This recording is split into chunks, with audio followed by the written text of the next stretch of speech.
We usually don't do anything on Mondays during Guessing Lines except for Guess the Lines.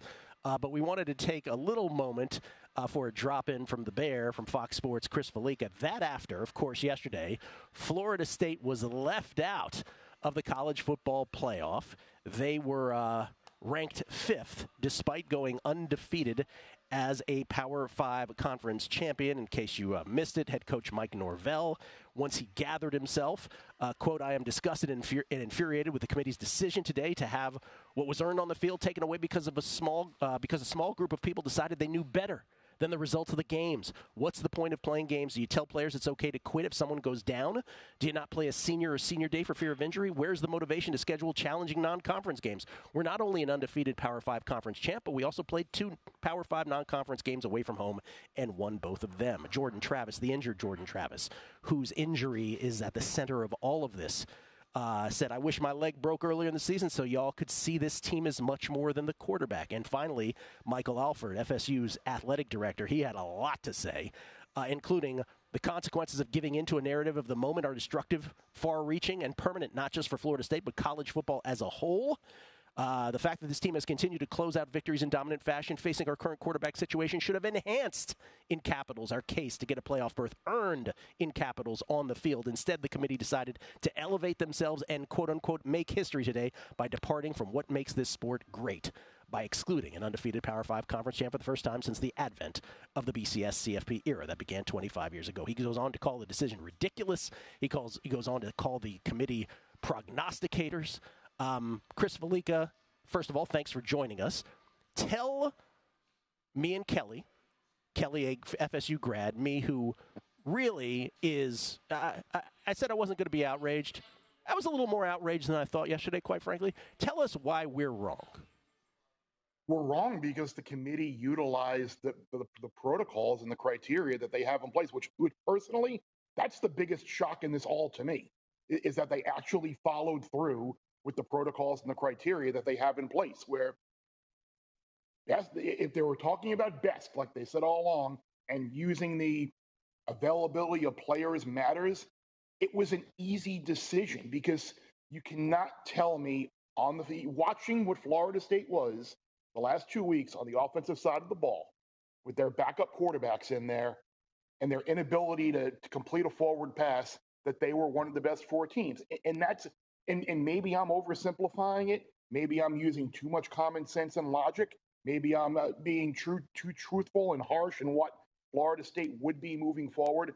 But you don't want to totally throw out everything they did before the year. But everything that they did with Jordan Travis is kind of minimalized, because that's not the team that they have on the field now. That's not the team that they were going to have on the field in the playoff. Is it right? Is it wrong? Is it fair? Is it cruel? Whatever you want to decide. Yeah, but the committee, that's why we have a committee. That's why it's no longer just BCS rankings or poll, and you take it's to evaluate everything in there.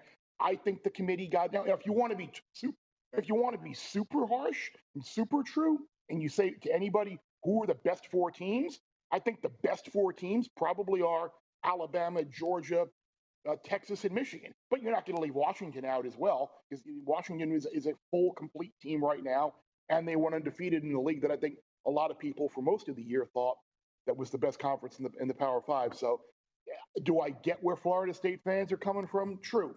And I know I'm going on a little rant here, but don't go crying and shed a tear for Florida State. They've been on the right side of this more often than not. 93, they lost a regular season game to Notre Dame, wound up with the same overall record. They got awarded a national title, and Notre Dame finished second despite beating Florida State head-to-head. 98, they backed their way into the BCS title game the first year with Marcus Outzen, a backup quarterback there, and I think they're still struggling to get a first down against the Vols. 2000, they lost a head-to-head game against Miami in the BCS era. Somehow they wound up playing for the BCS title, couldn't score an offensive point against Oklahoma. So while this one hurts, Florida State's been on the right side of these controversies and gotten the benefit of the doubt more often than not. I know that doesn't make up for this year, but like I said, I think the biggest shock in all of this is that there wasn't a human element in there to be like, yeah, I know they're not one of the best 4. I know that they they lost their quarterback. Well, we're still going to put him in. But the fact that that human element didn't come through and the committee actually utilized their protocols to put Alabama in, that was the most surprising part of this to me. Chris, I could not disagree with you more on almost every count. And I'll tell you why. I said this last week. This is, to me, it's about subjectivity versus objectivity. The committee is projecting forward. They are prognosticating. They are not relying on what the facts are of what happened. And by the way, if you want to talk about this best thing, well, they had FSU ranked ahead of Georgia in the end, 5 versus 6. So that all goes out the window, too. I don't want to hear about the Vegas thing because Georgia would be a 13.5-point favorite. Do you know why they had Florida State ranked ahead of Georgia, though? Because one of their criteria that they utilized were conference champs. And Florida State was a conference champ, and Georgia was not. It doesn't refute my point. Let me finish. The people who are saying, "Oh, Cardale Jones was different. He won 59-0 against Wisconsin in a conference championship." Hold on. This guy Brock Glenn wasn't going to play in the semifinals. It was going to be Rodemaker. They have no idea. They think they know how good Rodemaker is going to be. They have no idea how good he's going to be. So that's a completely subjective. Florida. He played against Florida. It's one game, dude. It's one game. They have no idea how good he's going to be, and he's been credible on the football field. You don't know. Chris, college football guys get games wrong every week. Hundreds of games a year. A lot of them wrong. Oregon, everybody thought Oregon was going to crush UW. It didn't happen. The notion that they would determine a team, these college football players showed up for a college football season with a Power 5 schedule. They beat every team in front of them.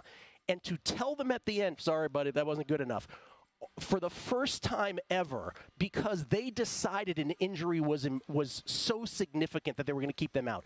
To me, it is nothing but a committee deciding to themselves, we'd rather piss these guys off than Alabama or Texas, so we're going to go with it. By the way, I just want to say one other thing. And this to me was, and I know these are your former colleagues, and I really like them on air. I think Reese is great at his job, Reese Davis, and I think Kirk Herbstreit is great at his job. But I thought yesterday was not their finest moment because you have an Ohio State guy in Kirk and you have an Alabama guy in Reese. You do have an Ohio State guy in Joey Galloway. I thought, by the way, that Greg McElroy was biting his tongue hard. And dare I say that I can't believe that I agree with Booger. Booger was the only guy making sense yesterday. He was the only guy making sense. Jump on if you want. Yep.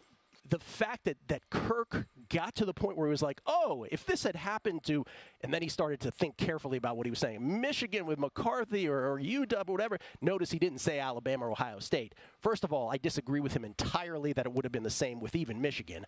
It absolutely would not have been the case with Alabama or Ohio State, and you will never get me to believe that it would have been. That, to me, it is completely, let's call it what it was. I object to the people who are saying, well, it's because of this and they wouldn't have been any good. You don't know. You don't. I think it's a travesty, and I think it's not a sport. It's an exhibition. This was a wonderful 2023 college football exhibition. I give you the last word. What I would say in regards to what you did about Kurt, I think it would have been the exact same, and that they would have evaluated the team based on how the backup quarterbacks would have done.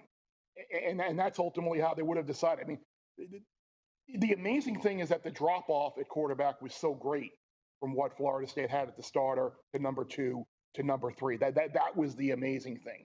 Whereas at Alabama, you had Tua and Mac Jones and Jalen Hurts, and there was no drop-off. And at Ohio State, you had Braxton Miller to J.T. Barrett to Cardale Jones. They were lying. The fact that there was such a drop-off is, I think, why Mike Norvell built this team through the portal the way he did. And it sucks. I feel awful for Jordan Travis because he's an unbelievable kid, and everyone who's had dealings with him says the same thing. Chris Fowler was very poignant about his dealings with the Noles this year because he's had him a bunch. I mean, I would go check that out and get his, because people are on both sides of this. But like I said, might be in the minority. I think the committee got it right, and I think they got it horribly wrong. Kelly's an FSU grad. You have the last word on this game. Yeah, I think a lot of what you just said, Gil. I think it's the Rodemaker factor that does. I mean, what? He went into Florida. He came in once Jordan Travis got hurt, wins a game, goes into Florida, into the swamp, wins a game there. Y'all don't know. And we still don't really know, but everybody seems to know that he's a terrible, terrible quarterback. And we saw Brock Glenn lose that. He looked terrible in that game. He's not going to be the guy that would play, though. That's what I said. Chris, thank you. We'll talk to you later in the week. Of course. My man. Chris, go get some. Bear Bets Pod, Thursday and Friday. College on Thursday, pro on Friday. Yeah. You have one. We'll get back to guessing lines, but you have one extra point about this that I think is interesting after the break. In closing, because you couldn't even remember what you said yesterday. I've got a couple points real quick that might cover them. I just think for everybody out there, you might think this is great because this might be the 4 teams that you want to cover. There are longer-lasting issues of this for me. I think everybody's thinking, we're switching to a 12-team playoff. This isn't going to be an issue down the road. There's certain things that are still going to be an issue. When you have teams where there are injuries, right? This is one where I think is a big deal. This was your best point. Where if you have Jordan Travis is different. We all saw it on the field. We all knew he was going to be out forever. What happens if that injury doesn't look as bad? What happens if there are injuries that the team knows someone's going to be out for an extended period of time at the end of the year? We already don't get credible college football injury reporting. It's how easy is it going to be, Gil, for those teams going forward that saw what happened to Florida State to just lie on your injury reports? He is going to miss some time with a foot injury. We don't know how long it's going to be. You made it even better. And then the draft stuff. Okay, now we have guys like Verse, Keon Coleman. All these guys are going to be first-round draft picks. Great players. That sat there working their butts off game after game to try to get into the college football playoffs when they could have just sat out and made sure they didn't get hurt and be ready for the draft.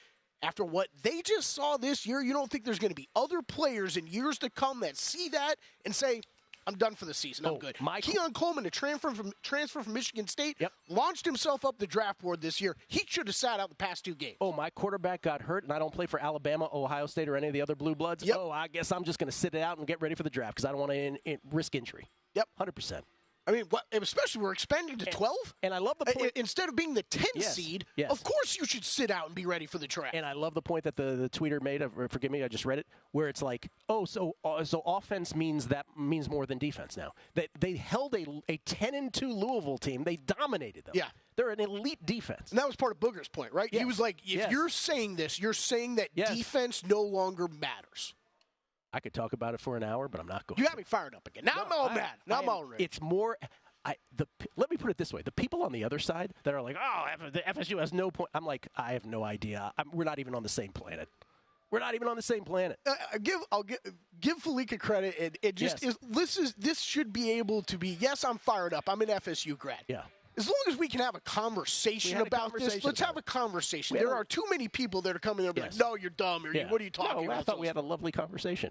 No, we did. We did. That's what I'm saying. I like those kind of conversations. I think, like you're pointing out, these people on both sides that can't understand either way. Like, I get it. FSU got boxed out. I get it. For everybody else out there, you get to watch 2 better semifinal games than you would have gotten to watch. Doesn't mean it's right. And I have no bets involved. I'm just talking about it objectively. Go to VSiN.com/subscribe to become a VSiN Pro subscriber today.